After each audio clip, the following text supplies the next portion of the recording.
Assalamualaikum Ustaz. Waalaikumsalam warahmatullahi wabarakatuh. Semoga dibahas oleh Ustaz, insyaallah.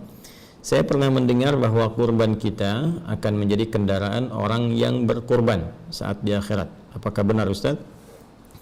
Oh ya, saya pun demikian pernah mendengar dan membaca juga referensi-referensi terkait, khususnya ada riwayat yang disandarkan kepada Nabi sallallahu alaihi wasallam dengan kalimat istafrihu dhahayakum, ya gemukkanlah, baguskanlah hewan-hewan sembelihan kalian, fa innaha matayakum 'ala sirat. Karena sesungguhnya hewan-hewan kurban, hewan-hewan sembelihan yang dibaguskan itu nanti akan datang di hari kiamat menjadi kendaraan kalian melewati sirat, ya, melewati jembatan penyeberangan yang menentukan antara rahmat ataukah azab, antara surga ataukah neraka. Namun demikian persoalannya riwayat ini dan riwayat-riwayat terkait, ya, nanti ada beberapa jenis lafaz-lafaz yang berbeda, ada yang thamminu, ya, atau yang azimu, ya, besarkan, baguskan, cari yang terbaik di hewan kurban kalian, dan ujungnya sama, bahwa sungguhnya hewan-hewan itu akan menjadi kendaraan tunggangan kalian saat melewati as-sirat atau di hari kiamat. Seluruh riwayat-riwayat ini persoalannya dinilai oleh para ulama-ulama pakar di bidang ahli hadis itu sebagai riwayat-riwayat yang sangat lemah, bahkan sebagian diantaranya tidak memiliki asal, ya, sehingga disebut hadis-hadis yang bermasalah. Bahkan Ibnu Arabi Al-Maliki menyebut hampir seluruh hadis-hadis yang terkait dengan keutamaan-keutamaan penyembelihan korban, ya, yang dimaksudkan keutamaan ini yang berlebihan, yang seperti tadi disampaikan, itu tidak ditemukan kekuatannya, ya, atau dipandang lemah, ya, dalam persoalan-persoalan terkait dengan keutamaan-keutamaan penyembelihan hewan kurban. Di sini kita bisa temukan beberapa ulama mengomentari spesifik atas riwayat yang tadi disampaikan, seperti Al-Imam Ibnu Hajar Al-Asqalani dalam Talhisul Habir juga menyebut riwayat ini sangat lemah sekali. Demikian dengan misalnya As-Sakhawi, ya, As-Sakhawi pakar di bidang penelitian hadis, beliau punya kitab namanya Maqasidul Hasanah, juga senada dengan Ibnu Hajar Al-Asqalani, menilai hadisnya sangat lemah sekali. Demikian juga Al-Munawi dalam Faidul Qadir, beliau menyebut bahwa ini pun sangat lemah sekali. Dan beberapa ulama termasuk Al-Imam As-Suyuti juga beliau menilai bahwa hadis ini sangat lemah sekali.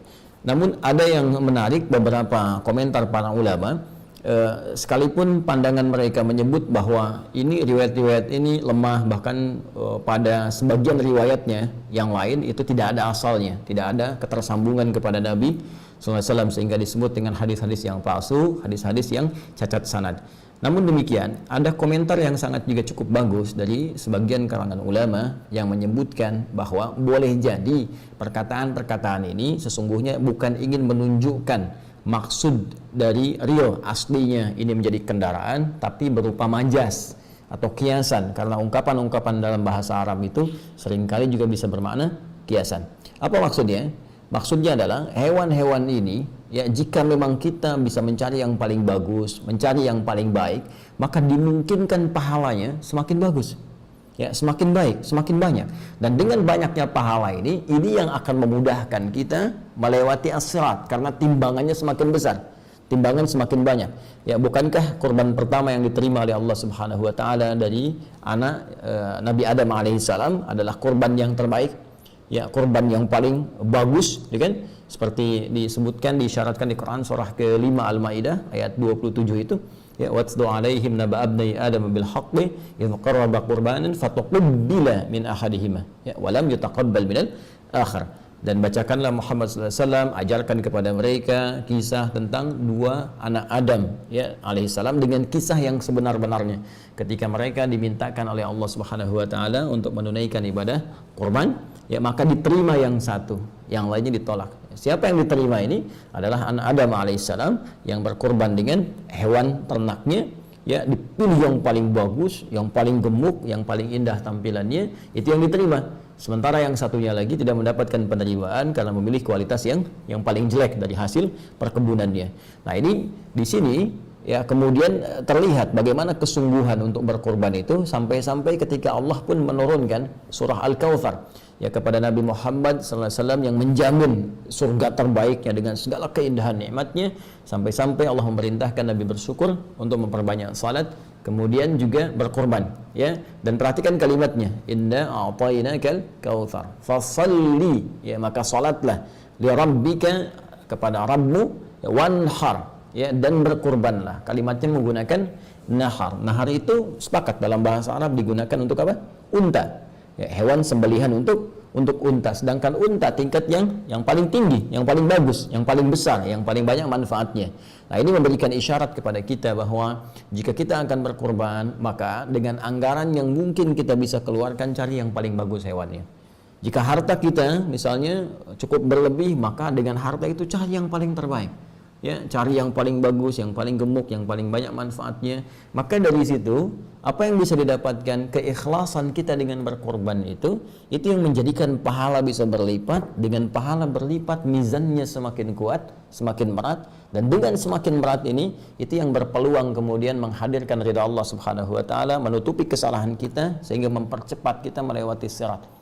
Barangkali ini yang dimaksudkan menjadi kendaraan dalam konteks amalnya, bukan konteks kemudian hewannya, karena Allah sendiri menyampaikan dalam surat Al-Hajj ayat ke-37, la yanalallaha luhumuha wala dima'uha walakin yanaluhut taqwa minkum. Yang sampai kepada Allah itu bukan dagingnya, yang sampai bukan darahnya, tapi yang sampai kepada Allah ketakwaan kitanya. Dan dengan takwa ini kendaraan terbaik dan pakaian terbaik yang kita kenakan untuk bisa menghadap Allah dan mempercepat kita melewati sirat guna menuju rahmat Allah Subhanahu wa taala, yaitu surganya. Walibasut taqwa dzalika khair, dan pakaian takwa itulah pakaian yang terbaik. Jadi kita simpulkan dari segi sanad kualitasnya sangat lemah, bahkan bukan hanya sangat daif jiddan, tapi juga ada yang la aslalahu, nggak ada asalnya, ada yang palsu dan sebagainya. Tapi dari segi matannya, dari segi isinya, ada isyarat yang menunjukkan ini bermakna kiasan, dalam arti pemahaman memperbagus hewan kurban supaya pahalanya banyak, dan dengan pahala itu itulah kendaraan terbaik untuk menuju surga dengan rahmat Allah Subhanahu wa ta'ala. Saya kira demikian cara memahaminya. Semoga Allah Subhanahu wa ta'ala meringankan segala apa yang kita ikhtiarkan untuk mudah dilakukan, dan semuanya mendapatkan penerimaan di sisi Allah Subhanahu wa ta'ala. Sekali lagi, jangan bersandar kepada hadis ini karena hadisnya sangat lemah, bahkan sebagian besar adalah diduga palsu. Tapi boleh memaknai hadis ini dengan makna kiasannya, dengan pengertian yang tadi saya sampaikan. Allahu ta'ala alam bissawab.